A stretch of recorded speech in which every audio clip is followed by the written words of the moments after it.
બોલવાની વાત આવે. પછી તમે લેખન કરો. થર્ડ જે તમારું થાય લેખન, એ પર સાયન્ટિફિક નોર્મ્સ.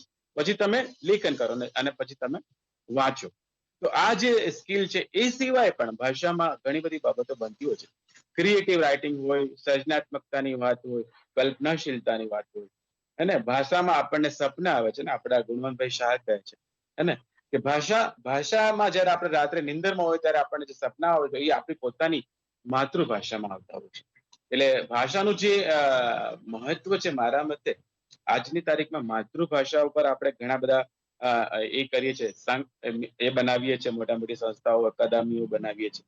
અને પણ ભાષાનો મર્મ, ભાષાનું મહત્વ જ્યાં સુધી આપણને ન સમજાય, અને એ કઈ ભાષા કે આપણી જે માતાની ભાષા હોય, આપણા જે પરિવારની ભાષા હોય, આપણા સમાજની ભાષા હોય, એટલે માતૃભાષા પર આપણે ફોકસ કરીએ અને આપણા ત્યાં કન્ટેન્ટમાં એટલે કે આપણા વિષય વસ્તુમાં, પાઠ્યપુસ્તકોમાં એ ભાષાને સમજવા માટેનું આખું વિષય વસ્તુ ત્યાં આપવામાં આવે છે. એટલે ભાષાને એક તો ભાષા તરીકે જોવાય, ભાષાને એક વ્યાકરણના એક સિદ્ધાંત, એક નિયમ તરીકે જોવાય, અને ભાષાને એક આપણે અવગમનના સાધન તરીકે જોવાય. અને એના માટે આપણી પાસે ઘણું બધું સામગ્રી છે. આપણી પાસે પંચતંત્ર છે, આપણી પાસે હિતોપદેશ છે, આપણી પાસે અરેબિયન નાઇટ્સ છે. તો આ બધી જે બાબતો છે, આ બધી વાર્તાઓ છે, આપણી બધું છે, આપણો ઇતિહાસ છે ભાષાઓનો. ભાષાનું આખું બહુ લાંબુ કરીએ તો એ બધી વાત મારે હમણાં નથી કહેવી, પણ આજની તારીખમાં જે નીતિ પણ કહી રહી છે અને આપણું શિક્ષણ માળખું જે ભાષામાં કામ કરે છે એમાં પણ એવું છે કે આપણે માતૃભાષાને મહત્વ આપીએ, માતૃભાષામાં કામ કરીએ. આપણું જે શરૂઆતનું બાળક ઇનિશિયલ સ્ટેજમાં હોય, જે નર્સરી કેજી થી પ્રાથમિકમાં આવે, શરૂઆતના વર્ગમાં હોય, જે 5 વર્ષનું જે થવાનું છે કે 3 વર્ષ આપણા કેજી નર્સરી અને 2 વર્ષ આપણે પહેલું અને બીજું ધોરણ, તો એ ભાષાનો બહુ મહત્વનો કાળ છે. તો આપણે ત્યાં માતૃભાષા પર ફોકસ કરીએ. સાથે સાથે મેં તમને કહ્યું એમ કે આપણે બાળકને શરૂઆતમાં અગર એને હિન્દીમાં પણ કંઈક વાત કરીએ, આપણે એને સંસ્કૃતમાં વાત કરીએ કે કરાગ્રે વસ્તે લક્ષ્મી કર મૂલે સરસ્વતી કર મધ્ય તુ ગોવિંદ પ્રભાતી કર દર્શન. તો સા વિદ્યા વિમુક્ત જે આપણો સિદ્ધાંત છે, આપણા વૈદિક વાક્ય છે, સૂત્ર છે. તો એ જે આ વાત પણ જો અગર એને શરૂઆતમાં મૂકવામાં આવે તો એ બીજી ભાષા પણ શીખશે, બીજી ભાષા પણ શ્રવણ કરશે અને બીજી ભાષાનું પણ અર્થગ્રહણ કરશે. તો આ વાત થઈ. પછી અંગ્રેજી આવે, ધીરે ધીરે તમે એને ધીરે ધીરે અંગ્રેજીમાં એવું વાતાવરણ ઉભું કરો તો બાળકને આજના આખું ગ્લોબલાઇઝેશન જયારે છે તો આપણે એવું કહીએ કે આપણું બાળક ગુજરાતીમાં જ ભણશે કે મતલબ આપણી માતૃભાષામાં જ ભણશે, એમાં જ રહેશે, તો પછી એ ગ્લોબલ કઈ રીતે બનશે? ના, વિજ્ઞાન અને રિસર્ચ એ કે છે કે માતૃભાષામાં અગર બાળક સ્માર્ટ હશે, એ સક્ષમ હશે, તો એ બીજી ભાષાઓ અને બીજી ભાષામાં રહેલા નોલેજને એ બહુ સરળતાથી આત્મસાત કરી શકે. તો આપણે એઝ એ શિક્ષક, આપણે એઝ એ કેળવણીકાર, આપણે એ જોવાનું છે કે આપણે માતૃભાષામાં શિક્ષણ પ્રાપ્ત કરે બાળક, ખાસ કરીને પ્રાથમિક સ્તરે, અને ધીરે ધીરે લર્નિંગ, એટલે હાયર ઓર્ડર લર્નિંગ જેમ થાય, હાયર ઓર્ડર થિંકિંગ થાય, એ રીતે બીજી ભાષાઓ પણ સમજતું જાય, બીજી ભાષાઓ પણ શીખે, તો એનું જે ગ્લોબલ નોલેજ છે એ વિસ્તૃત રહેશે અને એ બહુ પ્રભાવશાળી રહે. ધીરે ધીરે એની સર્જનાત્મકતા વધશે, એનું મૌલિક અભિવ્યક્તિ વધશે, એની લિખિત અભિવ્યક્તિ વધશે. એ બાળક સારી રીતે પોતાની વાતને મૂકી શકશે, અવગમન કરી શકશે. તો આ બધી બાબતો આપણે ધ્યાનમાં રાખવાનું. આપણે જ્યારે પણ આપણે આપણા કન્ટેન્ટ એટલે વિષય વસ્તુને આપણે ભણાવતા હોઈએ, ક્લાસમાં એની ચર્ચા કરતા હોઈએ, ત્યારે આપણે કવિતાની વાત આવે, વાર્તાની વાત આવે, નાટકની વાત આવે, તો એની સાથે જે ભાષાની સાથે જોડાયેલા જે માળખું છે, મૂલ્યો છે, એની વાત પણ આપણે ક્યાંક ને ક્યાંક કરતા રહેવું પડે. તો ભાષામાં મેઇન બાબતો છે કે એનું મહત્વ, એનું ઉપાદાન, એનું કઈ રીતે આપણે પ્રયોગ કરીએ છીએ, એને કઈ રીતે આપણે એપ્લિકેશન કરીએ છીએ, કઈ રીતે આપણે મૂકીએ છીએ, એ બધી બાબતો આપણે જોઈએ. તો મારું માનવું છે કે માતૃભાષા વિશે આજે જે એ ચાલી રહ્યું છે એક આખું વાતાવરણ, જે નકારાત્મક આપણને લાગે છે કે માતૃભાષા વિલુપ્ત થશે કે ક્યાં જશે, કે માતૃભાષાની હાલત કેવી થશે, તો મારું માનું કે અગર આપણે આ રીતે અગર થોડુંક વિચારીશું, આપણે થોડુંક કોગ્નિટિવ લર્નિંગની વાત કરીશું, તો નો ડાઉટ આપણે માતૃભાષાને લઈને આપણે સારા વિશ્વ માનવ બની શકીએ. જેમ આપણા ઉમાશંકર જોશીએ કહ્યું છે કે બનવું હું વિશ્વ માનવી. પણ ક્યારે? કે જયારે આપણી પોતાની માતૃભાષાને વળગેલા રહીશું, ત્યારે આપણી પાસે અંગ્રેજી, આપણી માંથી હિન્દી કે બીજી બધી ભાષાઓ એ આપણી પાસે સરળતાથી આવશે. મને લાગે છે કે હું મારી વાત અહીંયા પૂરી કરું. જીસીઆરટી મને જે મોકો આપ્યો એ બદલ સર ખૂબ ખૂબ આભાર, ધન્યવાદ. અને હમણાં જ મારો એક બીએડ એમએડમાં માઇક્રો ટીચિંગ પર ક્લાસ હતો, એમાં પણ એક સ્કિલ હતી કે બ્લેકબોર્ડ રાઇટિંગ. મેં હું માતૃભાષાની જ વાત કરતો હતો ત્યાં પર, અને અહીંયા પણ આપની સમક્ષ મેં ભાષાને લઈને થોડી મને વાત જે સૂચી એ આપને કરી. આપ સૌનો ખૂબ ખૂબ આભાર. થેન્ક યુ, ધન્યવાદ. આભાર સુરેશભાઈ સાહેબ. અને હવે કંઈક એક બે મિત્રો ટીમ્સ દ્વારા પ્રશ્નો પૂછવા માગે છે.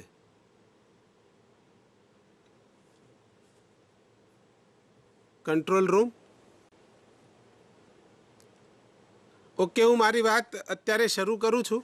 વચ્ચે કંટ્રોલ રૂમ પણ સાંભળે કે વચ્ચે કોઈ જોઈન થાય છે તો પ્રશ્ન એ જ વખતે મને અટકાવીને લઈ લેશું આપણે. મિત્રો આજે ઓકે જોડાઈ ગયા છે. હાજી મારું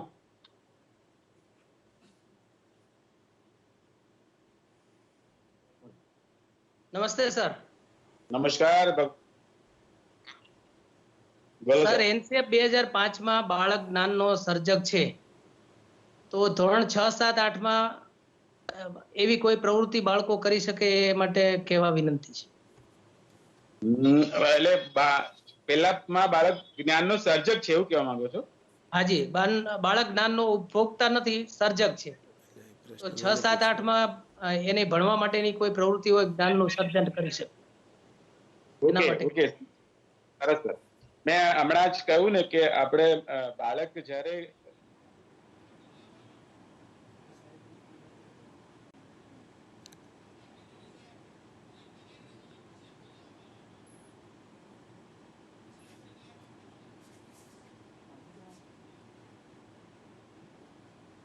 આ ટીમ્સ વાળું બંધ થયું.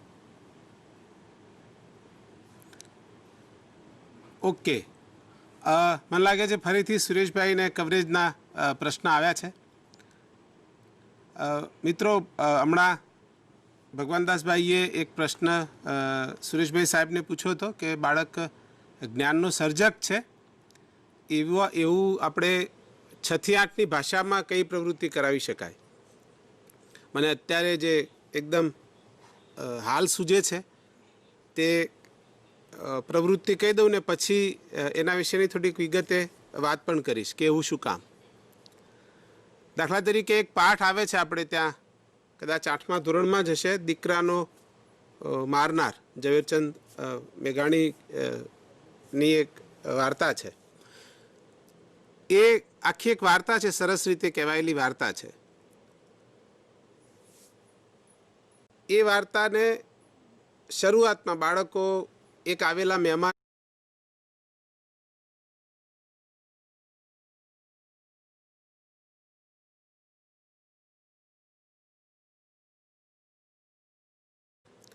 એ પછી લોકો જઈને મોહબ્બત ખાન જે છે ત્યાંના એમને કહે છે કે તમારા કુંવરનું આવી રીતે મૃત્યુ થયું છે. અને પછી મોહબ્બત ખાનને બધા કહે છે કે તમે જઈને એનું વેર લો. એ હવે જાય છે. હવે ત્યાં અટકી જાઓ. અને હમણાં જે ભાવેશભાઈએ જેમ કહ્યું હતું કે વાર્તાનો અંત આવો હોય તો શરૂઆતમાં શું હશે, જોશી સાહેબે કહ્યું હતું કે શરૂઆતમાં આવું હોય તો અંત શું હશે. તો આને એ જ રીતે કે શરૂઆત હવે આટલા સુધી, અડધે સુધી વાર્તા ગઈ છે, હવે શું થશે એમ. બાળકોને જોડીમાં કે નાના નાના જૂથમાં આના વિશે ચર્ચા કરવા કહી દો. અને બાળકો એને વિશે અભિપ્રાય આપશે. કોઈક બાળક એવું કહેશે કે એને આવી રીતે મારશે, કોઈક કહેશે કે એ જે ચારણ છે એને આવી રીતે મારશે, ત્રીજું ગ્રુપ વળી કંઈક જુદી લઈને આવશે, નિર્ણય જુદો લઈને આવશે. કોઈ ગ્રુપ શક્ય છે કેમ કહેશે કે પછી એને જડશે જ નહીં, પેલો ચારણ એવો સંતાઈ જશે કે આને જડશે જ નહીં. આ બધું બાળકોએ જાતે શોધ્યું છે. અને બાળક જે કાંઈ કહે છે દરેક માટે એનો પોતાનો એક તર્ક છે. કોઈક બાળક શક્ય છે એવું કહી દે કે પછી માફ કરી દેશે કે ભલે ભાઈ જે થયું તે થયું, ભગવાનને ગમ્યું તે ખરું, જે આપણે કહીએ છીએ એમ. આપણે બાળકોને આજે તક આપી છે જોડીમાં વાત કરવાની, જૂથમાં વાત કરવાની કે વ્યક્તિગત રીતે વાત કરવાની. એ તક દરમિયાન આપણે એ વખતે કશું શીખવતા નથી પ્રત્યક્ષ રીતે, પણ પરોક્ષ રીતે એ ખૂબ બધું શીખે છે, પોતાની વાત રજૂ કરતા શીખે છે.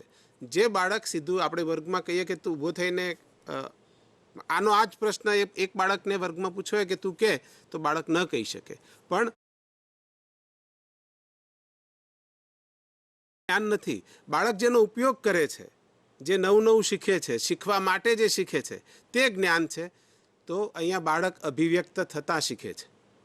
અને એટલે આપણે બાળકને એવી જે પણ તકો આપીએ છીએ તે એનસીએફમાં એને જ્ઞાનનો સર્જક બનાવે છે. એનસીએફની એક બીજી મહત્વની વાત છે મિત્રો, એ તમે જોઈ હશે કે એનસીએફને કારણે આપણે જ્યારે એમ કહીએ કે અભ્યાસક્રમ બદલાયો છે, ત્યારે ખરેખર શું બદલાયું હતું? જો શૈક્ષણિક મુદ્દાઓ એ જ રહ્યા, આપણા ભાષા સજ્જતાના મુદ્દાઓ એ જ રહ્યા, આપણે વાંચન લેખન શીખવતા જતા, શ્રવણ અર્થઘટન અથવા તો કથન એને શીખવતા હતા, તો ભાષામાં શ્રવણ કથન વાંચન લેખન એ જેમનું તેમ રહ્યું. આપણું વ્યાકરણ પણ એનું જ રહ્યું. અભ્યાસક્રમ બદલાયો ત્યારે વ્યાકરણ નથી બદલાયું. આપણે જે સંધિ સમાસ વગેરે શીખવતા હતા એ જ શીખવીએ છીએ. વિશેષણો આપણે બદલ્યા નથી, ક્રિયા વિશેષણો બદલ્યા નથી. તો પણ અભ્યાસક્રમ બદલાયો ત્યારે શું બદલાયું? એનસીએફ 2005 પછી જે બદલાયું અથવા તો જે બદલવાનું છે તે વર્ગખંડ પ્રક્રિયા બદલાઈ છે. કન્સ્ટ્રક્ટિવિઝમ જે છે, જેને સંરચનાવાદ અથવા તો રચનાત્મકતા કહે છે, જે આપણી પાસે ટ્રાન્સલેટ થઈને આવે છે કે બાળક જ્ઞાનનો સર્જક થાય, બાળક જ્ઞાનનો ઉપભોક્તા ન થાય. આ કન્ટેન્ટમાં એનો ફરક ના પડે, વર્ગખંડ પ્રક્રિયામાં આનો ફરક પડે. એટલે આપણી વર્ગખંડ પ્રક્રિયા એવી હોય કે જે બાળકને જ્ઞાનનો સર્જક કરવામાં મદદ કરે.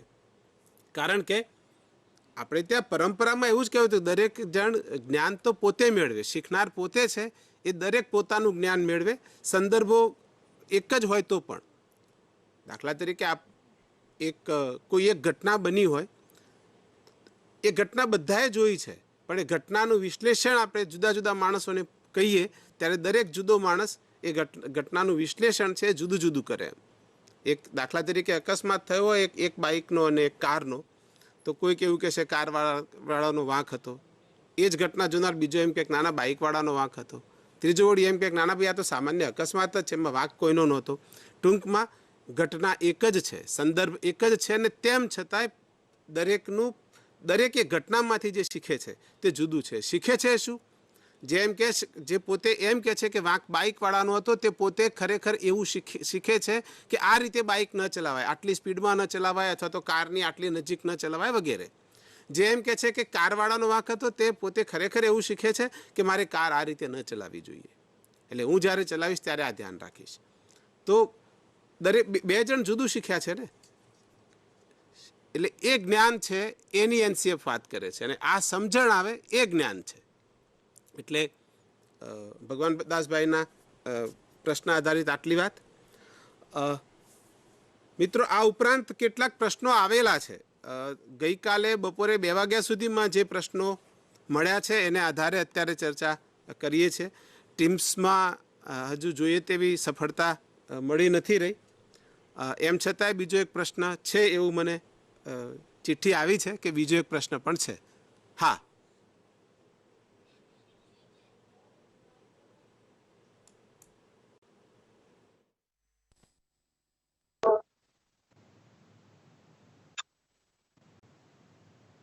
હા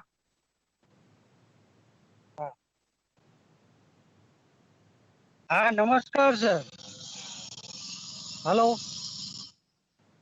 હા નમસ્કાર સર. હા સર, અત્યારે હું મનીષભાઈ સુથાર, ખેડા જિલ્લાની સમાજરા પ્રાથમિક શાળામાંથી બોલું છું.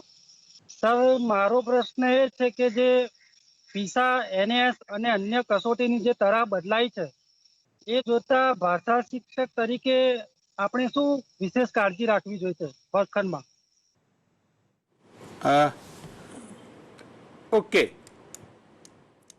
એક તો પહેલા એ કહું કે તરાહમાં બદલાયું શું છે. તો એ જે મનીષભાઈએ જેને પીસા અને એનએસ બે કહ્યું, એમાં જે મિત્રોને, બધા મિત્રોને એનએસ તો ખબર હશે, પીસા જેને ખબર ન હોય તેમને માટે જેમ આપણે GAS લઈએ છીએ રાજ્ય કક્ષાની કસોટી છે, NAS કહીએ છીએ નેશનલ એચિવમેન્ટ ટેસ્ટ એટલે રાષ્ટ્રીય કક્ષાની કસોટી છે, એમ PISA છે એ program for international student assessment છે, એટલે આંતરરાષ્ટ્રીય કક્ષાની એ કસોટી છે. અને એમાં 15 વર્ષની ઉંમરના બાળકો પાર્ટિસિપેટ કરે છે. એમાં ધોરણ નથી, કારણ કે ધોરણવાળી સિસ્ટમ બધા દેશોમાં આવી ન હોય.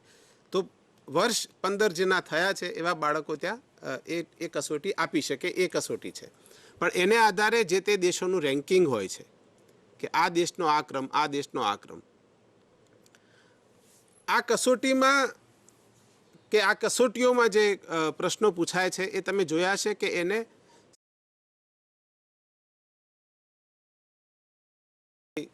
લાગતું વળગતું હોતું નથી.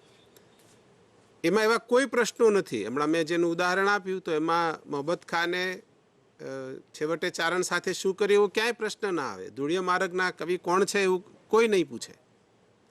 પણ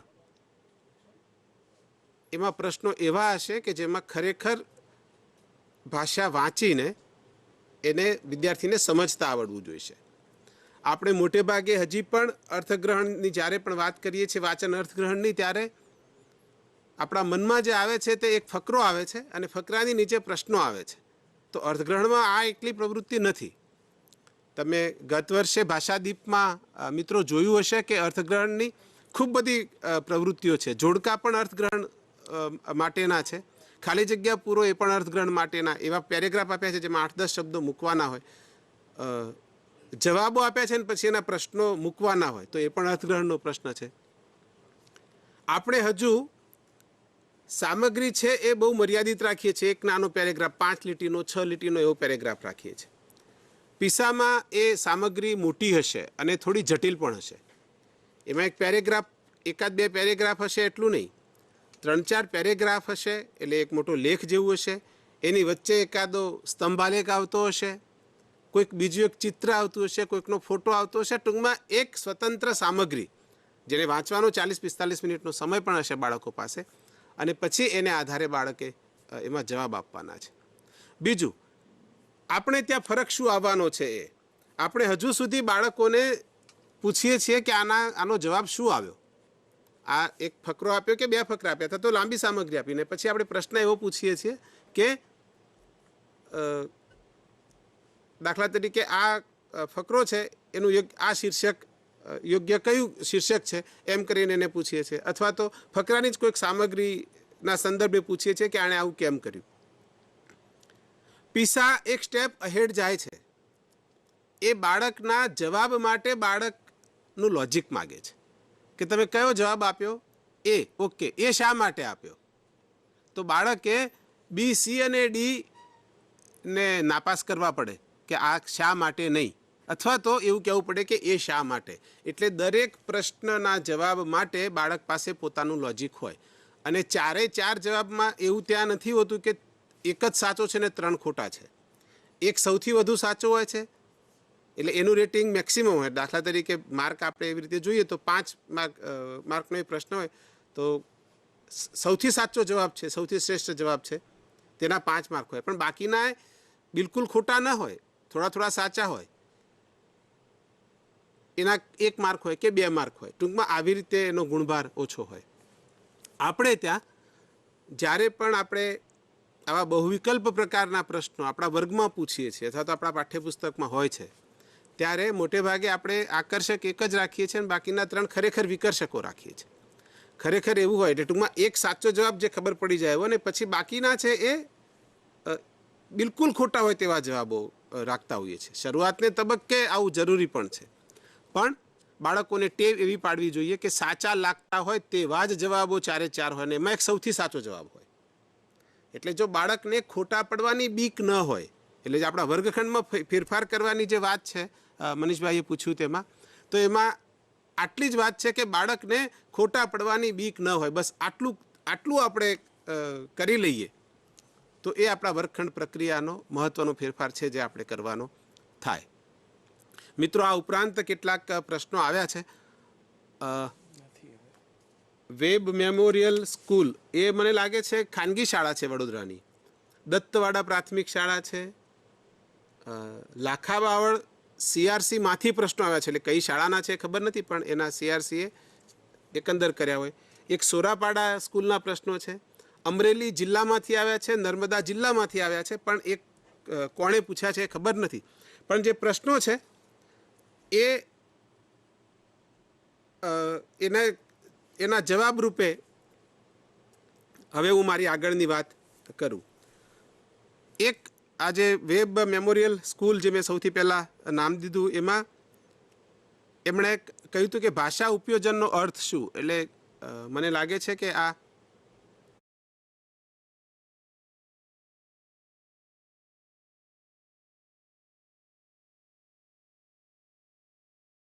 એમણે કહ્યું હતું કે ભાષા ઉપયોજનનો અર્થ શું. એટલે મને લાગે છે કે આ ઉપયોજન શબ્દ એ આપણે ઉપયોગ માટે વાપરતા હોય છે. આપણે શિક્ષણના મિત્રો છીએ, એ કેટલાક શબ્દોને જરાક વધારે કોમ્પ્લેક્સ કરીને, જરાક ક્લિષ્ટ કરીને બોલવા ટેવાયેલા છીએ. પ્રેરણા આખા દુનિયામાં ચાલતું હોય ત્યારે આપણે ત્યાં અભિપ્રેરણા બીએડમાં ચાલે. યોગ્યતા બધે ચાલતું હોય ત્યારે આપણે અભિયોગ્યતા એવું કહીએ છીએ. એમ ઉપયોગનો જ એ અર્થ છે ઉપયોજન. અચ્છા, એમાં આ સ્કૂલમાંથી એક બીજો પ્રશ્ન આવ્યો છે, પ્રથમ ભાષા સાથે દ્વિતીય ભાષાનો મહાવરો કેવી રીતે કરાવી શકાય. ઓકે, એટલે આવી રીતે જ વાત કરવા ટેવાયેલા હોય, એટલે એટલા માટે એમને ઉપયોજનનો અર્થ ખબર ન હોય એવું શક્ય છે. સુરેશભાઈએ એમની વાતમાં દ્વિતીય ભાષાની વાત કરી જ છે કે, અને જે અન્ય માધ્યમની શાળાઓ છે એમને માટે તો દ્વિતીય ભાષા પ્રમાણમાં ઘણી સરળ છે, કારણ કે એમની દ્વિતીય ભાષા ગુજરાતી થાય છે. એમની પ્રથમ ભાષા અંગ્રેજી છે, જ્યાં અંગ્રેજી પ્રથમ ભાષા છે ત્યાં અંગ્રેજી, તો ગુજરાતી માહોલ છે તો દ્વિતીય ભાષા ગુજરાતી ત્યાં વધારે સારી રીતે કરી શકે. જે જગ્યાએ હિન્દી માધ્યમ છે ત્યાં હિન્દી પ્રથમ ભાષા છે, અને બાકીનો આખો માહોલ ગુજરાતનો છે, એટલે એમને માટે સરળ છે. પણ ગુજરાતી માધ્યમના બાળકો માટે દ્વિતીય ભાષા અંગ્રેજી છે એ રીતે જોઈએ, અથવા તો દ્વિતીય ભાષા હિન્દી છે એ રીતે જોઈએ, તો આ કેવી રીતે કરાવી શકાય. તો સુરેશભાઈએ ઉદાહરણ આપ્યું, એમાં એમણે સંસ્કૃતના શ્લોકોની વાત કરી. આપણે આપણા વર્ગખંડમાં જીવાતા જીવનમાં એવા કેટલા શબ્દો છે જે બીજી ભાષાના છે, અથવા તો એવા કેટલા શબ્દ પ્રયોગો છે જે બીજી ભાષાના છે, ને એમ છતાંય આપણને આવડી જાય છે. આપણે ખાલી ધ્યાન એ દોરવાનું છે પછી કે જો આ તને એવું લાગે છે પણ આ તો અંગ્રેજી શબ્દ છે, તને અંગ્રેજી આવડે છે, તું ટેબલ બોલે છે, ચેર બોલે છે, ક્યારેક ખુરશી બોલે, તો ખુરશી એ ગુજરાતી છે પણ ટેબલ તો અંગ્રેજી જ છે. ચેર બોલે તો એ અંગ્રેજી થાય. બુક એવું કહે તો એ અંગ્રેજી શબ્દ છે. તો તારા અંગ્રેજી તને આટલું તો આવડે જ છે. એ રીતે એનો કોન્ફિડન્સ આપણે વધારતા જઈએ. અને મહાવરો કેવી રીતે કરાવી શકાય, એનો જવાબ છે મહાવરો જ કરાવવાનો છે. મહાવરો કરીને જ મહાવરો કરાવી શકાય, એમાં બીજા કોઈ શોર્ટકટ નથી. મિત્રો, ભાષા છે એ દુનિયાને સમજવા માટેનું માધ્યમ છે અને દુનિયાને સમજાવવા માટેનું માધ્યમ છે. કોઈક વાત, કોઈક બાબત, કોઈક વિષય, કોઈક માહિતી મારે સમજવી હોય તો મારી પાસે બે કૌશલ્યો છે, જે સુરેશભાઈ સાહેબે વાત કરી હતી 4 કૌશલ્યો પૈકીના. એક શ્રવણ છે અને બીજું વાંચન છે, જેના દ્વારા હું દુનિયાને સમજું છું, વિગતોને સમજું છું, વિષયોને સમજું છું, માહિતીને સમજું છું. પણ જો મારે દુનિયાને કશુંક સમજાવવાનું હોય, દુનિયા કહું છું ત્યારે સામે કોઈ પણ એક બીજું હોય, મારે કોઈકને સમજાવવાનું હોય ત્યારે મારી પાસે બે બાકીના કૌશલ્યો રહે છે. કાં હું બોલીને સમજાવું છું અને કાં હું લખીને સમજાવું છું. મારી પાસે એટલે જે સંજોગો આવ્યા છે જ્યારે પણ, ત્યારે મારી પાસે સમજાવવા માટે આ બે જ વિકલ્પો છે. મારે કોઈક ઓફિસમાં મારી વાત રજૂ કરવાની હોય, કોઈ કચેરીમાં રજૂ કરવાની હોય, તો મારે લખીને જ સમજાવવી પડે. ત્યાં મારે બોલવાથી નહીં ચાલે, બોલવાથી બગડે. એ પણ આ તમને જે મટીરિયલ મોકલ્યું છે મિત્રો, એમાં છે ભાષા ઉપયોગ ઉપર નિયંત્રણ, એવો એક બીજા પ્રકરણમાં એક મુદ્દો એવો છે. તો એ નિયંત્રણ કે કચેરીમાં જઈએ ત્યારે લખેલું છે એ વધારે અસરકારક છે આપણા બોલવા કરતાં. બોલતા આપણે ક્યાંક કંટ્રોલ ગુમાવી દઈએ અને ખેલ બગડી જાય. તો આ વાત છે મિત્રો કે આ મહાવરો છે બોલવાનો અને લખવાનો એ વિદ્યાર્થીઓને વધુમાં વધુ મળે. અત્યારે વિદ્યાર્થીઓને પૂરતો મહાવરો કદાચ મળે છે તે વાંચનનો મળે છે અને શ્રવણનો મળે છે. પછીના થોડા પ્રશ્નો છે. વિવિધ વિષયોમાં શબ્દના અર્થઘટન કેવી રીતે કરી શકાય, વિદ્યાર્થીઓને સાચા શબ્દ તરફ કેવી રીતે વાળી શકાય. અત્યારે આવી એટલે માન્ય જોશી સાહેબે પણ વાત કરી, જ્યારે પણ ભાષા શીખવીએ ત્યારે આપણી જે પ્રાથમિકતા છે તે ફ્લુઅન્સી તરફ છે, એક્યુરસી તરફ નથી. અને આ દુનિયાની કોઈ પણ ભાષા માટે સાચું છે. હું ફરીથી કહું, ફ્લુઅન્સી મહત્વની છે, એક્યુરસી એ બીજા ક્રમે છે. મહત્વની છે જ પણ એ બીજા ક્રમે આવે છે. ફ્લુઅન્સીનો અર્થ છે એ યોગ્ય રીતે સારી રીતે બોલી શકે કે સારી રીતે લખી શકે. સાચું બોલી શકે અને સાચું લખી શકે એ એના પછીના ક્રમે આવે.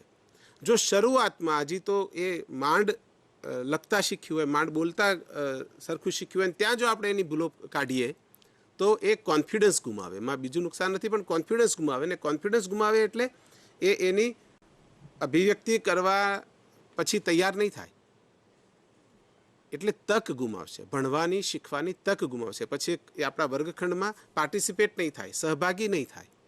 એટલે આપણા વિદ્યાર્થીઓને આપણે હંમેશા વર્ગખંડમાં એ પોતે પાર્ટિસિપેટ કરે અને કશુંક ને કશુંક બોલવાનું આવે, કશુંક ને કશુંક લખવાનું આવે. અને લખવાનું જ્યારે કહું છું ત્યારે સ્વતંત્ર રીતે લખવાનું આવે, પાટિયામાં જોઈને નહીં, પાઠ્યપુસ્તકમાંથી જોઈને નહીં.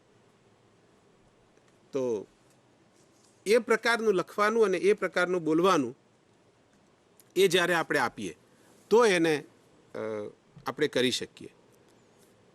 એક બીજો પ્રશ્ન છે બહુભાષિતા. બહુભાષિતાનો એ પણ આ અંગ્રેજી માધ્યમમાંથી જ સ્કૂલમાંથી પૂછાયેલો શબ્દ છે, વેબ મેમોરિયલમાંથી. એક કરતાં વધુ ભાષાઓ જ્યારે પણ આપણા વર્ગમાં હોય છે અને હોય છે જ, બાળક એટલે વર્ગમાં બોલાતી ભાષાઓની સંખ્યા એ બહુભાષિતાની સંખ્યા છે. અને NCFએ એમ કહ્યું છે કે બહુભાષિતા છે એ રિસોર્સ છે, એ અડચણ નથી. બહુ બીજા બધા પણ પ્રશ્નો આવ્યા છે બોલીના ને એવા. હું જે CRC લાખાબાવળ કહું છું એમાં એમણે પણ લખ્યું છે કે પ્રાદેશિક બોલીને કારણે મૌલિક લેખન કે નિબંધ, પત્ર, વાર્તા એમાં એ તકલીફ અનુભવે છે. શ્રુતલેખનમાં પણ એમને તકલીફ પડે છે. મિત્રો, અગાઉ કહ્યું તેમ ભાષા છે એ અભિવ્યક્તિનું માધ્યમ છે. તમે જ્યારે એની પાસે લખાવો છો કે બોલાવો છો ત્યારે એ અભિવ્યક્તિનું માધ્યમ છે. આપણે પણ અન્ય ભાષાના શબ્દો આપણી વાતમાં કે આપણા લેખનમાં કરીએ છીએ. દાખલા તરીકે ટેબલ બીજી ભાષાનો શબ્દ છે અને આપણે કરીએ જ છીએ. એવા બહુ જ બધા બીજી ભાષાના શબ્દો ધીરે ધીરે ગુજરાતી રૂઢ થયા છે અને આપણે વાપરીએ છીએ અને એ ખોટું નથી. તો કોઈક બોલીનો શબ્દ પણ જો બાળક લખે તો એમાં વાંધો શું છે?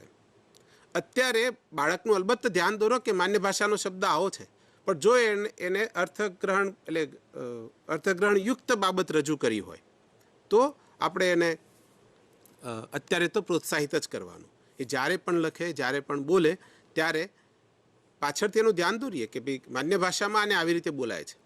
અને બીજું મિત્રો, આપણે બોલી શકીએ શું? તો જેટલું આપણે સાંભળ્યું છે, જે શબ્દો આપણે વારંવાર સાંભળીએ છીએ એ જ શબ્દો આપણે વારંવાર બોલી શકીએ. આપણા સાહજિક ભાષા પ્રયોગમાં એવા જ શબ્દો, એવા જ વાક્યો, એવા જ વાક્ય પ્રયોગો કે ભાષા પ્રયોગો હોય જે આપણને સાંભળવા મળ્યા છે. અને એવું જ લખવું એ આપણું આઉટપુટ છે. તો એમાં પણ જે શબ્દો આપણે સાંભળ્યા છે અથવા તો વાંચ્યા છે એ શબ્દો જ આપણે વારંવાર લખશું. પણ લખશું કેવા? તો જેવા આપણે જોયા છે. એટલે જોડણી એ અભ્યાસનો વિષય બહુ નથી, નિયમોનો બહુ વિષય નથી, એ આંખનો વિષય છે. આપણા બાળકો બહુ નાની નાની જોડણી ખોટી કરતા હોય કે આપણે મોટા લોકો પણ કરતા હોઈએ છીએ, કારણ કે આપણે ખોટી જોઈ છે. સાચી જોડણી આપણે જોઈ નથી. પણ અઘરી જોડણી છે, જે અઘરા શબ્દો છે ને ત્યાં એની જોડણી સાચી છે. દાખલા તરીકે વિષયની જોડણી અઘરી છે, ત્યાં ષટકોણનો શ આવે છે તો એ બાળકો ભૂલ નથી કરતા, ત્યાં એ બીજો સ નથી વાપરતા. વિષયાંગ, વિજ્ઞાન, ત્યાં જ્ઞ પણ છે, વને રસવઈ છે, ત્યાં એ દીર્ઘઈ નથી કરતા. એ ભૂલ ક્યાં કરે છે? આશીર્વાદ, એ રનો રેપ છે એ ખોટી જગ્યાએ મૂકે છે, કારણ કે એણે જોયો છે ટ્રકો પાછળ કે આપણી શાળામાં કે બીજે કોઈક જગ્યાએ જે આપણે શાળામાં જે સૂત્રો કે સુવિચારો લખીએ છીએ ત્યાં તો બિલકુલ એકદમ 100% સાચી જોડણીવાળા જ લખાયેલા હોય અથવા ન લખાયેલા હોય. એટલે ખરેખર તો એમ હોવું જોઈએ કે જો ખોટી જોડણીવાળા લખેલા હોય તો એની ઉપર કલરનો કૂચડો મારી દો. આમ પણ એ સૂત્રો કંઈ બાળકના બહુ કામના હોતા નથી. પ્રાર્થના એ આત્માનો ખોરાક છે એવું લખ્યું હોય, બાળકને આ ઉંમરે પ્રાર્થના શું આત્મા શું એ ખબર નથી અને આત્માનો ખોરાક. પણ જો આત્મા ખોટું લખ્યું છે તો બાળક પછી આખી જિંદગી કદી અડધો તો નહીં કરે. ટૂંકમાં આપણી શાળામાં જેટલું પણ લખાયેલું છે જે બાળકને વારંવાર નજરે પડે છે એ જ્યારે પણ લખશે ત્યારે એને એ જ દેખાશે. એ શબ્દમાં વિજ્ઞાન વિષયાંગ એ જોડણી ખોટી નથી કરતો, કારણ કે એને બોર્ડમાં વિષયાંગ જોયું છે, દરરોજ જોયું છે, એટલા માટે એની જોડણી સાચી પડે છે. વિજ્ઞાનના પાઠ્યપુસ્તક કે સામાજિક વિજ્ઞાનના પાઠ્યપુસ્તકમાં આ શબ્દ વારંવાર એને જોયો છે, માટે એનો ખોટો નથી પડતો. એટલે જોડણી એ આંખનો વિષય છે. અને મેં જેમ કહ્યું કે બાળકને સાંભળવા જે શબ્દો મળે તે એના શબ્દ ભંડોળમાં, સાહજિક શબ્દ ભંડોળમાં આવી જાય છે. એટલે આપણે વર્ગખંડમાં જે ભાષા પ્રયોગ કરીએ તે ભાષા પ્રયોગ એટલો સમૃદ્ધ હોય કે આપણા બાળકો એ ભાષા વાપરી શકે. ઉદાહરણ તરીકે કોરોના નામનો શબ્દ એ આપણા કોઈના શબ્દ ભંડોળમાં નહોતો અને અત્યારે બાળકો પણ એ સાહજિક રીતે બોલી શકે છે. કોરોના પ્રમાણમાં સહેલો શબ્દ છે. બાળકો ક્વોરન્ટાઇન સમજી પણ શકે છે, ક્વોરન્ટાઇન બોલી પણ શકે છે અને તમે લખાવો તો લખી પણ શકે. નવા જ શબ્દો છે, એની દુનિયાના શબ્દો જ નથી તો પણ આવડી ગયા. કેમ? કારણ કે એનો વારંવાર વપરાશ થયો. ટૂંકમાં શબ્દ અને શબ્દ પ્રયોગો, કોઈકને ક્વોરન્ટાઇન કરવા, આઇસોલેટ કરવા, સોશિયલ ડિસ્ટન્સ જાળવવું, આ બધા શબ્દ પ્રયોગો છે. ભાષાની રીતે જોઈએ તો ખૂબ અઘરા છે. સોશિયલ ડિસ્ટન્સ લખવામાં બહુ બધા મિત્રોને ભૂલ પડે. ક્વોરન્ટાઇનમાં તો મોટે ભાગે ભૂલ પડે એ લખવામાં. અંગ્રેજીમાં ને ગુજરાતીમાં લખવામાં પણ પ્રોબ્લેમ થાય. અને એમ છતાં બાળક એ બોલી શકે છે, સમજી શકે છે, પોતે એનો ઉપયોગ કરી શકે છે કે આમને તો ક્વોરન્ટાઇન કર્યા છે, આપણે સોશિયલ ડિસ્ટન્સ જાળવવાનું છે. તો આ છે એ ભાષાનો ઉપયોગ છે, ભાષાનો પ્રયોગ છે. એ કેવી રીતે આવે? તો એણે પોતાના આસપાસના વાતાવરણમાંથી આ શબ્દો વારંવાર સાંભળ્યા છે. મોટે ભાગે એકમ, પાઠ, કવિતા, ગદ્ય, પદ્ય આવું બધું એ બાળકના સાહજિક જીવનનો હિસ્સો નથી અને એમ છતાં એ સમજે છે, કારણ કે આપણે વર્ગમાં એને આ રીતે સમજાવ્યું છે. આપણે વર્ગમાં બોલ્યા હશું કે આને પાઠ કહેવાય અને કવિતા કહેવાય, તો હવે એ સમજે છે. ભાષા શિક્ષક તરીકે આપણું કામ એ છે કે બાળકોની ભાષા સુધારવી હોય તો શિક્ષકે વર્ગમાં આ પ્રકારે વાત કરવી જોઈએ. દરમિયાનમાં બહુભાષિતા અંગે ભાવેશભાઈ કેટલીક વાત કરે અને પછી હું મારી વાત આગળ વધારું છું. બહુભાષિતા શબ્દની જ્યારે વાત કરીએ તો વર્ગખંડમાં ભણાવાતી ભાષાની સંખ્યા નહીં.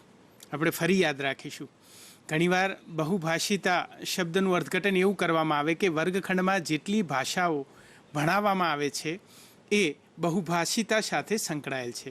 વાસ્તવિકતા એવી છે કે ભણાવાતી નહીં, પરંતુ વર્ગખંડમાં બોલાતી ભાષાઓ અને બોલીઓ એટલે બહુભાષિતા. અહીં પ્રયત્ન આપણો એ હોવો જોઈએ કે વર્ગખંડમાં બાળક તેની સ્થાનિક બોલી બોલે છે તો એનો સ્વીકાર કરવાનો છે, પરંતુ સાથે સાથે તેને માન્ય ભાષામાં એ શબ્દને શું કહેવાય તેનો પરિચય પણ કરાવવાનો છે. આ પ્રક્રિયાથી ફાયદો એ થશે કે બાળકની બોલીનો સહજ સ્વીકાર થશે અને સાથે સાથે બહુભાષિતાનું જે ધોરણ છે એ જળવાશે. અન્ય વિદ્યાર્થીઓને ફાયદો એ થશે કે સ્થાનિક પરિપ્રેક્ષ્યમાં જે શબ્દ બોલીમાંથી આવ્યો છે એ બાળકના ભાષાના શબ્દ ભંડોળના સંગ્રહમાં એમાં વધારો થશે. એટલે એક પથ પર આપણે બે કાજ કરી શકીએ છીએ. એક, બાળકની બોલીનો સ્વીકાર અને સાથે સાથે બાળકના શબ્દ ભંડોળમાં સમૃદ્ધિ. એટલે બહુભાષિતા એટલે ફરી ધ્યાન રાખીએ, વર્ગખંડમાં બોલાતી બોલી અને ભાષા, વર્ગખંડમાં ભણાવાતી બોલી કે ભાષા નહીં. આભાર. થેન્ક યુ ભાવેશભાઈ. એ પછીના જે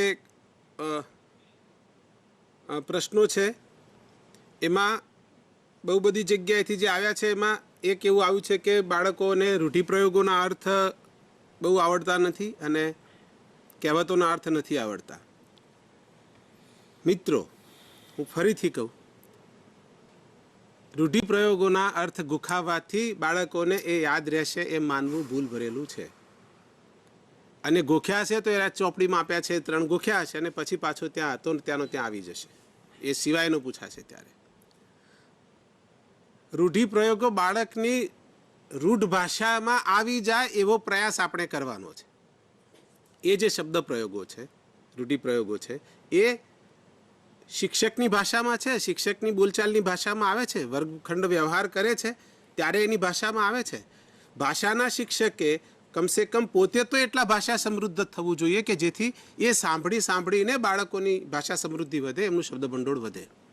દાખલા તરીકે કદાચ 7મા ધોરણમાં પાઠ છે પન્નાલાલ પટેલનો પરીક્ષા નામનો પાઠ છે, જ્યાં એક બાળકને ઇન્સ્પેક્શન હોય છે, સ્કોલરશીપ મળવાની હોય છે, પણ એ બીજી જગ્યાએ એક ગાય ઘૂસી ગઈ છે કોઈકના ખેતરમાં, તો એ ગાયને મૂકવા જાય છે. એક ખેતર, બીજું ખેતર, ત્રીજું ખેતર, પછી પરીક્ષામાં મોડો પડે છે અને છેવટે એને પાસ જાહેર કરી દે છે ઇન્સ્પેક્ટર પોતે, પરીક્ષા આપવા દે છે. આમ તો મોડો પડે તો પણ પરીક્ષા આપવા દે છે. ત્યાં સુધીની એક વાર્તા છે પન્નાલાલ પટેલની. એમાં તમે જોયું હશે કે શરૂઆત કેવી રીતે કરે છે પાઠની શરૂઆત. તો સૂર્ય ઉગ્યો અને પછી ઘઉં ચણાના મોલ પર સોનાના છાંટણા થયા કે એવું કંઈક આવે છે કે સૂર્ય એમની ઉપર સોનું છાંટવા માંડ્યો. તો જો આ ભાષા પ્રયોગ છે કે આમ તો આપણે શું કહીએ બહુ તો કે સૂર્ય ઉગ્યો, સવાર થઈ, આવું તેવું બધું, પણ એ જે સોનેરી રંગ છે એ સોનેરી રંગને એણે સૂર્ય સાથે આવી રીતે જોડ્યો છે, કારણ કે સૂર્યને કારણે એ સોનેરી રંગ છે કે સૂરજ જાણે કે સોનું છાંટી રહ્યો છે. આવી જ રીતે એટલે માત્ર સવારનું વર્ણન એવું નહીં, એની અંદર બીજા પ્રયોગો આવે છે. જ્યારે બાળકો અંદર વાત કરે છે ત્યારે બીજા બાળકો જે આ મુખ્ય નાયક બાળક છે એને કહે છે એમ કે ભાઈ આ નાયક બાળક કારણ કે છે તો ખૂબ મહાદેવ કે એવું કંઈક નામ છે એનું. એ તો ખૂબ કોન્ફિડન્ટ હોય છે, બહુ આત્મવિશ્વાસથી ભર્યો હોય છે કે હું તો પાસ થઈ જ જઈશ અને પહેલા નંબરે પાસ થઈ. ત્યારે મને બધું આવડે છે. ત્યારે બીજા છોકરાઓ જે એની સાથે વાત કરતા હતા એમાંથી એક જણે એવું પણ કીધું કે ભાઈ તને આવડે છે પણ ક્યારેક દશેરાના દિવસે ઘોડું ન દોડે. હવે જો આટલું માત્ર પાઠમાં આવે છે અને પાઠમાં આવ્યું છે અને પછી છેલ્લે ગોખાવ્યું છે તો અને અપેક્ષા રાખીએ કે બાળકને આવડી જાય તો ન આવડે. શિક્ષકને ખબર છે, શિક્ષકના પોતાના જે રોજબરોજના ભાષા પ્રયોગો છે એમાં આ પ્રયોગ છે જ કે પછી છેલ્લે દશેરાના દિવસે ઘોડું ન દોડ્યું. તો શિક્ષક જ્યારે બાળકો સાથે અમસ્તી વાતચીત કરતા હોય, જ્યારે પરીક્ષા આવવાની હોય અથવા તો કોઈક બીજી સ્પર્ધામાં જવાનું હોય, પ્રાર્થનામાં જે દિવસે વારો હોય કે વર્ગમાં બરાબર કર્યું પણ ત્યાં પ્રાર્થનામાં કદાચ ન કરે તો શિક્ષક એ વખતે આવું કહે છે કે ભાઈ જોજો પછી એવું ન થાય દશેરાના દિવસે ઘોડું ન દોડે. તો વિદ્યાર્થી એ રૂઢિપ્રયોગનો ઉપયોગ સમજી જશે. આવી જ રીતે એક જોરાવરસિંહ જાદવ ની પણ એક કૃતિ છે 6 થી 8માં, કયા ધોરણમાં એક્ઝેક્ટ ખબર નથી, કદાચ 8મા ધોરણમાં છે, લેખણ જાલી ન રહી. એમાં કેટલા પ્રયોગો આવે છે. હવે આ પ્રયોગ દાખલા તરીકે પગરણ મંડાયા, તો આ પ્રયોગો આપણે પોતે આપણા વર્ગમાં કરીએ છીએ કે ચાલો ભાઈ હવે આજના દિવસના પગરણ માંડીએ, તો બાળકને ખબર પડશે કે હા કશુંક શરૂ કરવાનું હોય ત્યારે પગરણ મંડાયા એવું બોલાય. તો પછી એ આવી રીતે ધીરે ધીરે સમજતો થશે.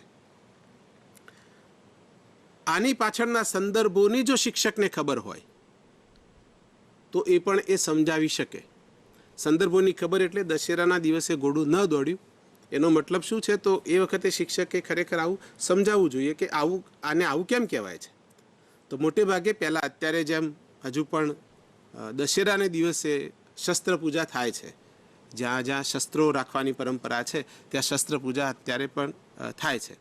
અગાઉના જમાનામાં શસ્ત્ર પૂજા અને આવી જુદી જુદી હરીફાઈઓ પણ થતી અને એમાં એક હરીફાઈ ઘોડા દોડાવવાની કે ઘોડા ખેલાવવાની પણ હતી. તો તો ક્યારેક એવું બનતું કે એક ઘોડો જે સમગ્ર વર્ષ દરમિયાન ખૂબ સારું પરફોર્મન્સ આપે છે એ દશેરાના દિવસે વિચારો ન દોડી શકે કોઈ કારણસર, તો એનું કમનસીબ છે. તો આવું બતાવવા માટે પછી આ પ્રયોગ ધીરે ધીરે ચલણમાં આવ્યો કે દશેરાના દિવસે ઘોડું ન દોડ્યું. એનો અર્થ કે એ જે ઘોડું છે અથવા તો આપણા સંદર્ભમાં વ્યક્તિ છે એ ખરેખર પોતે સક્ષમ છે, કેપેસિટીવાળો છે. એ જે કરવા માટે જે સ્પર્ધામાં જઈ રહ્યો છે કે જે પ્રવૃત્તિમાં ભાગ લઈ રહ્યો છે કરવા માટે એની પાસે પૂરતી આવડત છે, પણ એમ છતાં કોઈક કારણસર એ ક્ષણે જ્યારે જરૂર હતી ત્યારે ન કરી શક્યો. એટલા માટે આવું કહેવાય છે કે દશેરાના દિવસે ઘોડું ન દોડે. ટૂંકમાં બાળક આવા ભાષા પ્રયોગો અને કહેવતો સમજતો થાય એને માટે જરૂરી એ છે કે શિક્ષક પોતાની રોજબરોજની જે ભાષા છે એમાં એનો ઉપયોગ વધારે, આયાસપૂર્વક વધારે, પ્રયત્નપૂર્વક વધારે, જાગૃતિપૂર્વક વધારે કે મારે આવા કેટલાક કરવાના છે તો કોઈકને કોઈક રીતે આવું શોધી પાડું.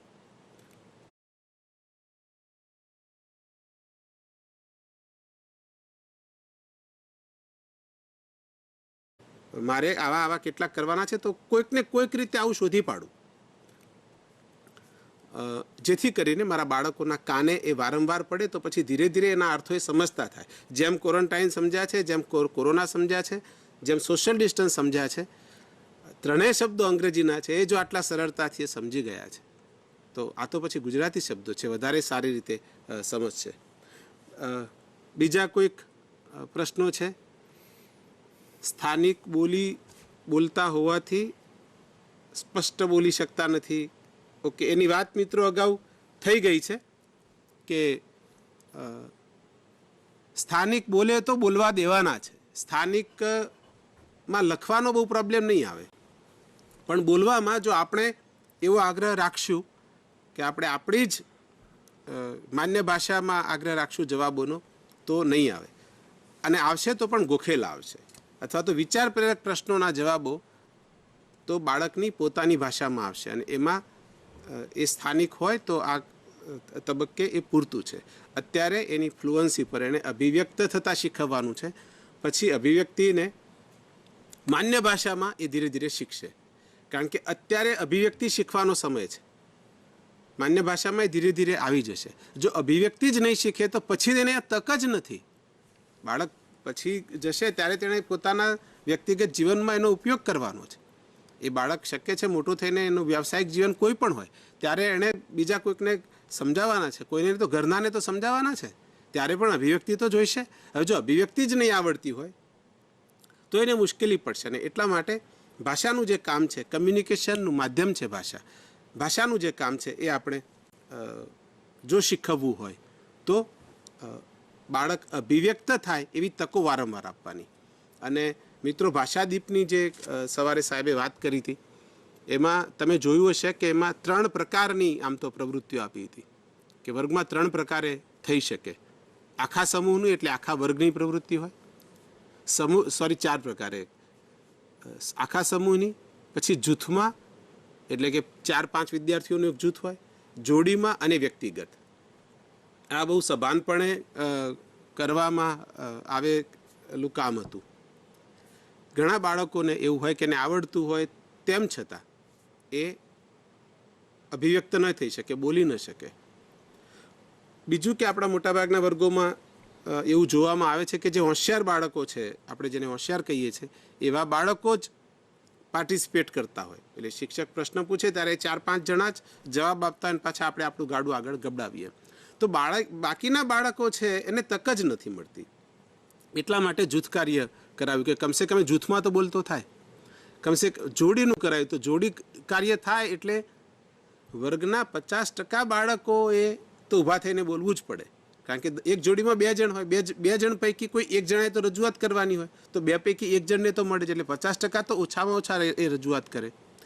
અને એ જોડી પછી બીજી વખતે જોડીનો બીજો સભ્ય રજૂઆત કરે. તો આમ કરીને આપણે મહત્તમ બાળકોને આમાં સામેલ કર્યા છે. મિત્રો, NCFમાં જે એક બીજું પાસું છે જે સીધું ભાષાને લગતું નથી પણ બધા વિષયોને લાગે છે, એટલે ભાષાને પણ લાગે છે. અને એમાં એ છે લોકશાહી રાષ્ટ્ર માટે નાગરિક તૈયાર કરવાનું કામ એ શાળાનું કામ છે, શિક્ષણનું કામ છે. અને લોકશાહી રાષ્ટ્ર માટેનો નાગરિક એટલે કેવો? તો બીજાની વાતને સ્વીકારી શકે,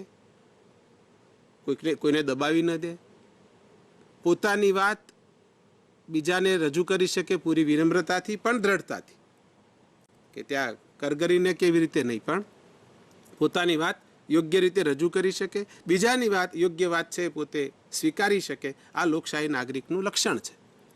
એ શીખવવાનું કામ પણ શિક્ષણનું છે, શાળાનું છે, આપણા વર્ગનું છે. તો આપણા વર્ગમાં એવી તકો આપવી પડે. એટલે જે વારંવાર સહભાગિતા વધારવાનું, ઇન્ટરેક્ટિવ ક્લાસરૂમ કરવાનું, વારંવાર બાળકોને ચર્ચા સંવાદ વગેરેમાં જોડવાનું જે મહત્ત્વ દર્શાવવામાં આવી રહ્યું છે, તે ખાસ કરીને એટલા માટે જ, કારણ કે આપણે છેવટે તો રાષ્ટ્ર માટે જરૂરી એવા નાગરિકો તૈયાર કરવાના છે. એટલે પ્રાથમિક શાળાનું કામ બાળકોને નાગરિક થવા માટેનું, નાગરિક ઘડતરનું પ્રાથમિક કામ શીખવવાનું છે, કે પોતાની વાત યોગ્ય રીતે રજૂ કરે, બીજાની વાત સાંભળે અને સમજે. એટલે એટલા માટે પણ આ સહભાગિતાવાળા મુદ્દાઓ આવ્યા છે. બીજું મિત્રો, કવિતા સમજતા નથી, એવો પણ એક પ્રશ્ન છે. મિત્રો, કાવ્ય શિક્ષણમાં બંને વાતો મહત્વની છે. એક કાવ્ય ગાન, જેમ હમણાં ભાવેશભાઈએ એક કવિતા ગાઈ હતી તો આપણને ખરેખર સરસ લાગી.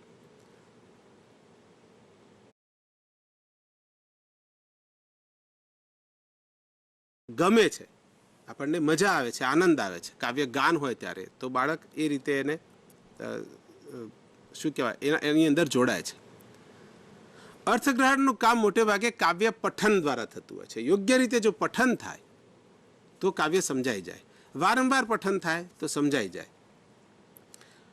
ફિલ્મના ગીતો બાળકોને કોઈ શીખવવા નથી જતું ને, તો પણ એ વારંવાર સાંભળવાને કારણે, પછી ગણગણવાને કારણે એમને આવડી જાય છે. આપણે ત્યાં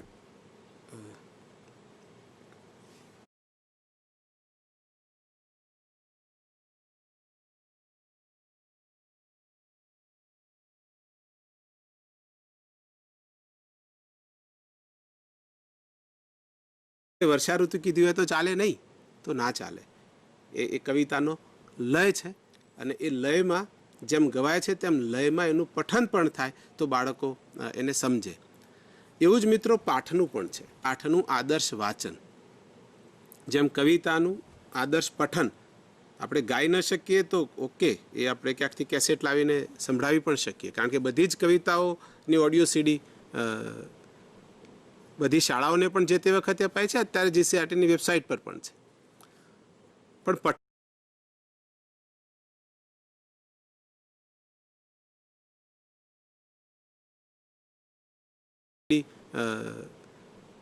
બધી શાળાઓને પણ જે તે વખતે અપાય છે, અત્યારે જીસીઆરટીની વેબસાઇટ પર પણ છે.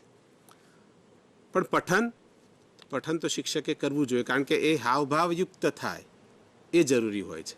એટલે ત્યાં પઠન થાય ત્યારે એ એટલું સરસ રીતે થવું જોઈએ. એવું જ આદર્શ વાંચનના પણ નમૂના બહુ જ ઓછા જોવા મળે છે આપણા વર્ગોમાં. મિત્રો, મોટે ભાગે આપણે એવું કરતા હોઈએ છીએ કે ક્યાંક જે વાર્તા આવે, દાખલા તરીકે જુમો બિસ્તીની વાર્તા આપણે બાળકોને કહી દઈએ, બાળકો પણ એ વાર્તા સરસ રીતે કહી દે, પણ વાર્તાને અંતે એટલે પછી પ્રશ્નો પૂછો તો બાળક એની રીતે પ્રશ્નોના જવાબો પણ આપી દે. તો આટલું પૂરતું છે? ના.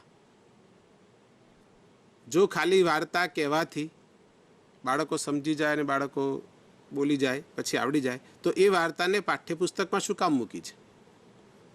એ તો પછી આવી રીતે ટીવીથી કેવી રીતે કહી ના દીધી હોત સીધી.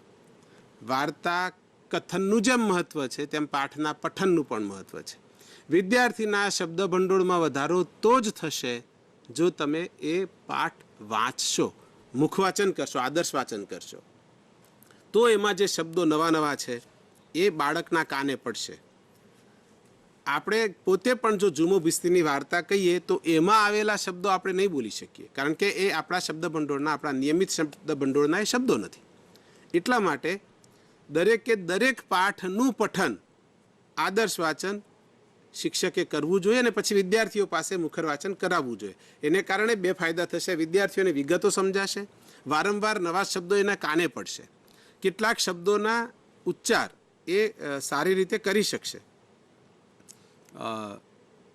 એવા દાખલા તરીકે સંવેદનશીલ એવો શબ્દ આવે છે તો કોઈક વિદ્યાર્થી એને સંવેદનશીલ એવું પણ વાંચી શકે. 6 અક્ષરનો શબ્દ છે તો એને ખોટું તો વાંચ્યું નથી ને. સંવેદનશીલ એવું વાંચે તો એમાં ખોટું ક્યાં છે? વિસનગરને બદલે એ વિસનગર એવું વાંચે તો, વડનગરને બદલે એ વડનગર એવું વાંચે તો એણે ખોટું તો વાંચ્યું નથી. એક પણ અક્ષર એણે ખોટો ડિકોડ નથી કર્યો, ખોટો ઓળખ્યો નથી. બધાના ઉચ્ચારો સાચા કર્યા છે. પણ જ્યાં સ્વર, જે યોગ્ય સ્વરભારની જે વાત છે એ કરાવવાનું છે, એ આપણે બાળકને ક્યારે કરાવી શકીએ? તો જો બાળકને એ શબ્દો સાંભળવા મળ્યા હોય તો શિક્ષકના આદર્શ વાંચનમાં એ આવી જાય સંવેદનશીલ. તો પછી વિદ્યાર્થીને કહે ઓકે, આ શબ્દને સંવેદનશીલ એવું નથી વાંચવાનું, પણ સંવેદનશીલ વાંચવાનું છે. ટૂંકમાં આવા શબ્દોમાં જે તે જગ્યાએ કયા અક્ષરો ઉપર, કયા વર્ણો પર ભાર મૂકવાનો છે એ પણ આપણા જ આદર્શ વાંચનમાંથી, આપણા આદર્શ પઠનમાંથી બાળકોને સાંભળવા મળવું જોઈએ.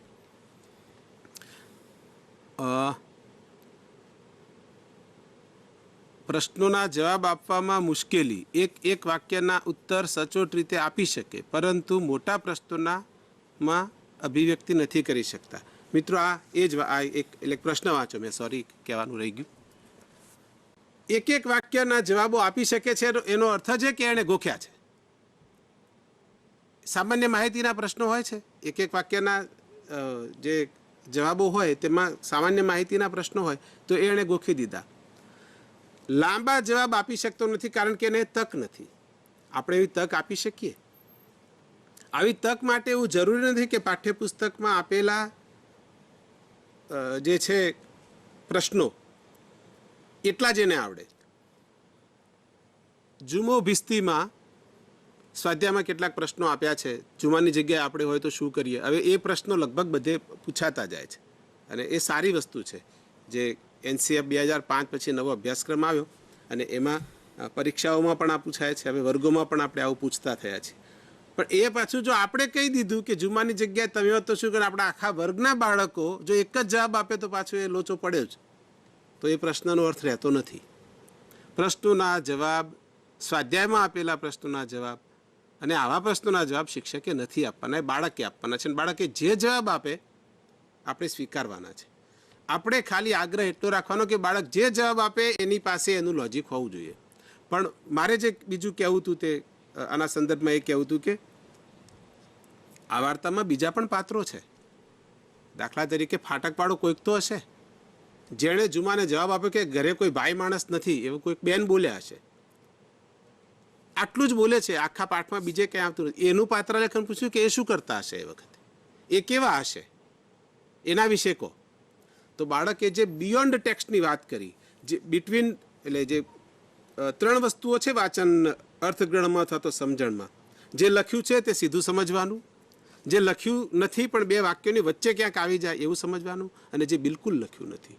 એટલે જે પહેલું છે એ ટેક્સ્ટ સમજવાની, બીજું છે બિટવીન ધ લાઇન્સ સમજવાનું, ત્રીજું છે બિયોન્ડ ધ ટેક્સ્ટ અથવા તો બિયોન્ડ ધ લાઇન્સ સમજવાનું. તો આવું ક્યાંય લખ્યું નથી. પણ જો પાઠ વિદ્યાર્થી બરાબર વાંચો છે તો એનું પણ પાત્રાલેખન કરી શકશે. જે ફાટકવાળાના ઘરની કોઈ એક સ્ત્રી ચૂલા આગળ બેઠી છે કે ગમે ત્યાંથી જેણે જવાબ આપી દીધો કે અત્યારે કોઈ ભાઈ માણસ ઘરમાં નથી, મતલબ ફાટકનું અત્યારે કાંઈ બીજું મેનેજમેન્ટ થાય એવું નથી. અથવા તો પેલા 2 લોકો જે છત્રી લઈને જતા હતા પણ જુમાની મસ્જિદ, સોરી, આ ભાઈની જુમા ભિસ્તીની મદદે ન આવ્યા અને કહી દીધું કે તું ફાટકવાળાને ત્યાં જા. એના મનમાં એવું શું ચાલતું હશે? આવું આપણે પૂછી શકીએ, એનું પાત્રલેખન પૂછી શકીએ અને બોલવા દઈએ. મિત્રો, બાળકને જે ડર છે એ આખા સમૂહમાં હોય એનો ડર ઓછો કરવા માટેની જ ભાષાદીપમાં પ્રવૃત્તિઓ હતી કે પોતાના ગ્રુપમાં તો બોલે ને, આખા વર્ગ સમક્ષ ખોટો પડવું એના કરતાં પોતાની વાત પોતાના ગ્રુપમાં રજૂ કરવી. નંબર 1, એટલે ત્યાં એક ડર ઓછો થાય. બીજું, તમે એક બાળકને પ્રશ્ન પૂછો, ટૂંકમાં આખા વર્ગમાં પૂછો ને કોઈ એક બાળકને ઊભો કરો તો મોટે ભાગે જવાબ ન આપે આવા પ્રશ્નોના જવાબ, કારણ કે એને ખોટા પડવાનો ડર હોય.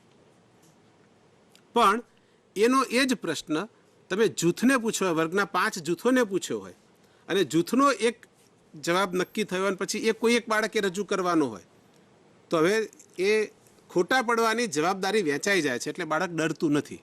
કેવું કે ભાઈ આ જવાબ કે મારા એકલાનો નથી, આ તો 5એની જવાબદારી છે. એટલે આપણે જે સૌનું એ કોઈનું નહીં વાળી એક નકારાત્મક કહેવત વાપરીએ છીએ, એ અહીંયા આપણને હકારાત્મક રીતે શિક્ષણમાં મદદ કરે છે, બાળકના વિકાસમાં મદદ કરે છે.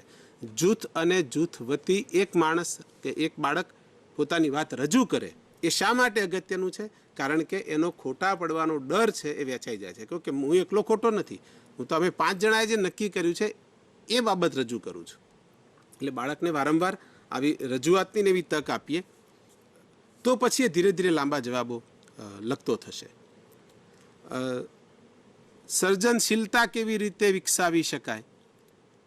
મિત્રો, ભાષાદીપમાં આવી કેટલીક પ્રવૃત્તિઓ આપી હતી. અલબત્ત એમાં અર્થગ્રહણ ઉપર વધારે ધ્યાન હતું, તેમ છતાં આવી સર્જનાત્મક લેખનની કેટલીક પ્રવૃત્તિઓ આપી હતી, જેમાં એક વાક્યમાં 2 કે 3 જ શબ્દો. દાખલા તરીકે 2 જ શબ્દોનું વાક્ય, સાંજ પડી. એ વાક્યમાં બીજા 2 શબ્દો ઉમેરો. બાળકોને કહીએ તો બાળકે નવા જ શબ્દો મૂકવાના છે.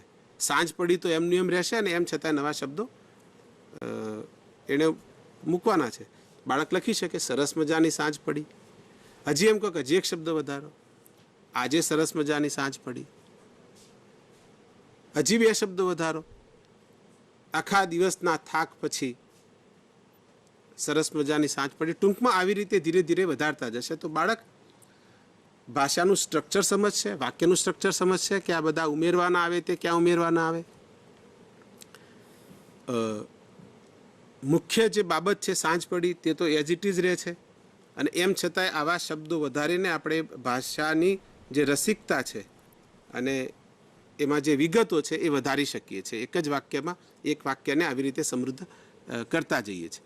આવું ધીરે ધીરે ધીરે કરતા જઈએ તો બાળક સર્જનાત્મકતા તરફ વળે. એ બાળક માટે સર્જનશીલતા શીખવાનાની આ જ તકો છે કે એને આવી તકો વારંવાર શાળામાં મળે.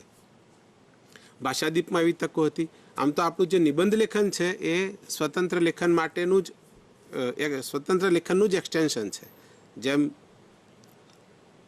વાંચનમાં પહેલાં પેલું અક્ષર પછી શબ્દ વાક્યને એમ કે ફકરો એવી રીતે કહીએ છીએ તેમ અને વાંચન અર્થગ્રહણ સુધી પહોંચીએ છીએ, એમ લેખનમાં પણ આવી રીતે છે કે પહેલાં એક છૂટા મૂળાક્ષર લખી શકે, શબ્દોને લખી શકે, યોગ્ય અંતરે લખી શકે, જોઈને લખી શકે, પછી વિચારીને લખી શકે. વિચારીને એટલે જે પ્રશ્ન પૂછાયો છે જેની એને ઓલરેડી ખબર છે એવા જવાબો લખી શકે.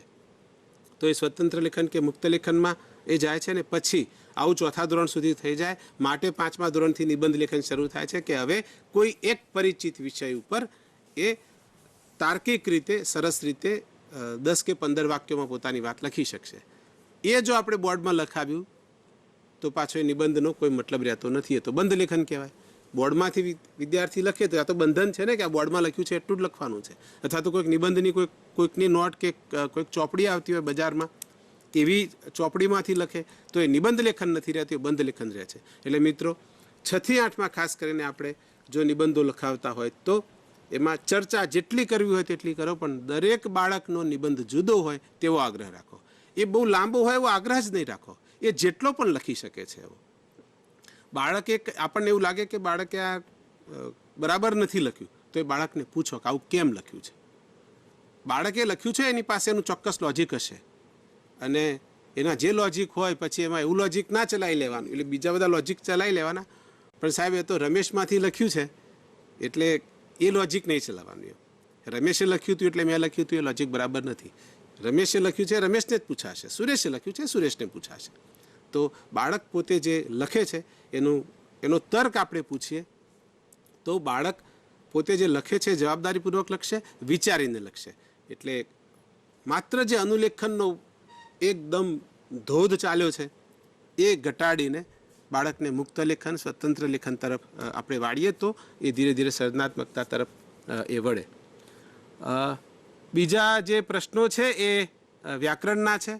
મને લાગે છે વિષય વસ્તુ અંગે આપણે હજી આના પછીના ફેઝમાં જ્યારે બીજો તબક્કો આવશે ત્યારે વાત કરવાના છે. વ્યાકરણમાં ખાસ કરીને ઘોષ વ્યંજન, અઘોષ વ્યંજન, સંધિ, પછી કયા મુદ્દાઓ હતા, સંધિ વિગ્રહ, અલંકાર, આ બધાની વાત પૂછી છે. એ પછીના તબક્કે આવરી લેશું. પણ ભાષા, પ્રાથમિક કક્ષાએ ભાષા શિક્ષણ, એમાં વ્યાકરણ ઉપર બહુ ભાર નથી. ભાષા આવડી જાય પછી એનું વ્યાકરણ શીખે. વ્યાકરણના જે નિયમો છે, અને એટલા માટે NCF જેને ભાષા યોગ્યતા કહે છે એ તો એવું કહે છે કે બાળક 3 વર્ષનું થાય ત્યારે એ પોતાની ભાષા માટે યોગ્યતા કેળવી લે છે. પોતાની ભાષાની મૂળભૂત પ્રણાલી છે એનાથી એ પરિચિત થઈ જાય છે. માં આવી એમ બોલે છે, પપ્પા આવ્યા એમ બોલે છે. અને એ વખતે ખબર નથી શું નથી, સ્ત્રીલિંગ અને પુલ્લિંગ એવા શબ્દો ખબર નથી, જેને આપણે વ્યાકરણ કહીએ છીએ. બરાબર. ભૂતકાળ એને ખબર પડી જાય છે. આવ્યો તો, ગયો તો, જઈશ, આ બધું એ કહે છે. એને ખબર શું નથી, તો આને ભૂતકાળ કહેવાય ખબર નથી, જઈશ એને ભવિષ્યકાળ કહેવાય ખબર નથી. પણ એ ભાષાનું જે સ્ટ્રક્ચર છે, પોતાની પ્રથમ ભાષાનું, પોતાની માતૃભાષાનું, એને સમજાય છે. એટલે 3 વર્ષનું બાળક ભલે એના ઉચ્ચારોમાં હજી શુદ્ધિ ન આવી હોય, પણ ભાષાનું સ્ટ્રક્ચર એ હવે સારી રીતે બોલે છે. 2 વર્ષનું બાળક છૂટા છૂટા શબ્દો સુધી બોલી શકતું હોય, પણ 3 વર્ષે તો એ આખા વાક્યો બરાબર સમજે છે. આખા વાક્યો જે સાદા વાક્યો છે તે બરાબર બોલે પણ છે. એને જે વાપરે છે અલંકારો, એમ એ અલંકાર છે એને ખબર નથી, પણ વપરાય છે તેને ખબર પડે છે. એવી જ રીતે કેટલાક શબ્દો એવા એની ભાષામાં છે જ, બાળકની ભાષામાં, જેમાં સંધિ હશે જ, પણ આ સંધિ છે એને ખબર નથી. ટૂંકમાં ભાષાનું જે મૂળ સ્વરૂપ છે, જે ફોર્મેટ છે, એનાથી બાળક પરિચિત થઈ જાય છે. અને એટલા માટે NCF 2005માં શરૂઆતમાં જ ભાષા શિક્ષણનું જે પોઝિશન પેપર છે એમાં શરૂઆતમાં જ આ વાત આવી હતી કે 3 વર્ષે બાળક પોતાની ભાષાનું જે આ ફોર્મેટ છે એનાથી પરિચિત હોય છે. અને એટલા માટે એ જ ભાષાને પછી આપણે આગળ ભણાવવાની હોય છે. મને લાગે છે કે પ્રશ્નો મોટાભાગના આવી ગયા છે. બીજા કોઈ? આ એક રહી ગયો, ભાષાની ઉપયોગિતા જણાવો. ભાઈ, આ આખી જે વાત છે તે ભાષાની ઉપયોગિતાની વાત છે. ભાષાની ઉપયોગિતા એટલે ફરીથી કહું, દુનિયાને સમજવાની અને દુનિયાને સમજાવવાની, આ જ એની મુખ્ય ઉપયોગિતા છે. બાળકને આટલું આવડે છે, કોઈ કશુંક કે એને સમજાય છે, એ કશુંક વાંચીને સમજી શકે છે, એ જ રીતે પોતે જે કહેવા માગે છે તે કહી શકે છે. એ જ રીતે એની અભિવ્યક્તિ છે સ્પષ્ટ, મુદ્દાસર એવી છે. અને બીજું, એ જ વસ્તુ એ લખીને સમજાવી શકે છે. અત્યારે પ્રાથમિક કક્ષાએ બાળકને આટલી ભાષા પણ આવડી જાય તો ઘણું ગનિમત છે. મિત્રો, છેલ્લી 5 મિનિટ છે. ઇકબાલભાઈને વિનંતી કે એ આની પૂર્ણાહુતિ તરફ આપણને લઈ જાય. ત્યાં સુધી નમસ્કાર. આભાર હરેશભાઈ. આજે બંને તજજ્ઞશ્રીઓએ આપણી સમક્ષ ભાષા શિક્ષણ NCF 2005ના સંદર્ભમાં ધોરણ 6 થી 8માં શિક્ષકે કેવી રીતે કરવાનું થાય એની સરસ મજાની ઉદાહરણો સાથે સમજૂતી આપી. સાથે સાથે માન્ય નિયામક શ્રી ડૉક્ટર જોશી સાહેબે પણ આપણને ભાષા શિક્ષણ વિશે પ્રાસંગિક ઉદ્બોધનમાં ઘણી બધી વાતો આપણી સમક્ષ મૂકી. ખાસ આભાર એ પણ માનવો જોઈએ કે આપણી સમક્ષ RI ભોપાલથી ડૉક્ટર સુરેશભાઈ મકવાણા પણ જોડાયા અને એમણે પણ ભાષા શિક્ષણની વાત કરી. આજે જુદા જુદા લર્નિંગ સેન્ટર પર જે શિક્ષકો જોડાયા છે એમણે પ્રશ્નો પણ રજૂ કર્યા છે અને એ પ્રશ્નોના માધ્યમથી અહીંયા સરસ મજાના તમને સમજાય એવી શૈલીમાં જવાબો હરેશભાઈએ આપ્યા છે. આ જ રીતે 24 તારીખને સોમવારે આપણે ગણિત વિષયની પણ તાલીમ કરવાના છીએ.